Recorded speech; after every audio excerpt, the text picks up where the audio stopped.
خان صاحب سے ملاقات کے حوالے سے یہ ایک بات تو کلیئر ہے کہ جب خان بلائے گا تب جاؤں گا، ٹھیک ہے نا؟ اور انشاءاللہ جب بھی میرے لیڈر مجھے یاد کرے گا انشاءاللہ میں اس کے پاس آ جاؤں گا۔ آپ نے کہا کرکٹ میں دلچسپی نہیں ہے، کوٹ آپ نے کوچز والا پہنا ہوا ہے۔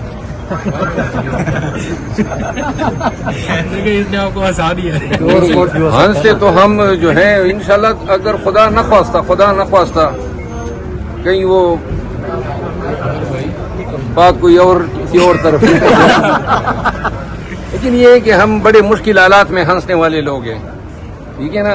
وہ یہ نہ سوچیں کہ یہ وقتی حالات جو ہیں وہ مجھے پریشان کر سکتے ہیں۔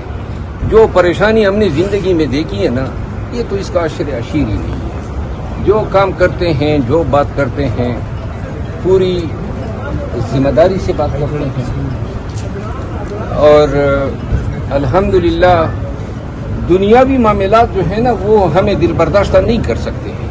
دل برداشتہ ہوتے تو 2008 سے لے کر 12 تک ہم ہو چکے ہوتے ہیں۔ پروت صاحب کی خاموشی کا جو قصوروار ہے وہ کسے ٹھہرائیں گے؟ یہ جو آپ پابند ہو گئے ہیں؟ نہیں، کیا پابند ہو گیا ہوں، خود اپنے اوپر ڈسپلن امپوز کر رہا ہوں۔ اچھی پروت صاحب یہ بتائیں کہ سعودی عرب سے متعلق جو آپ نے بیان یار دیا دیکھو نا، پھر آپ قائم ہے؟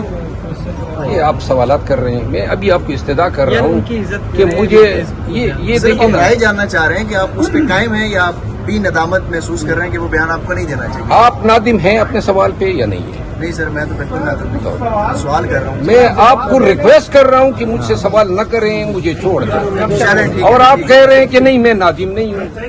Thank you.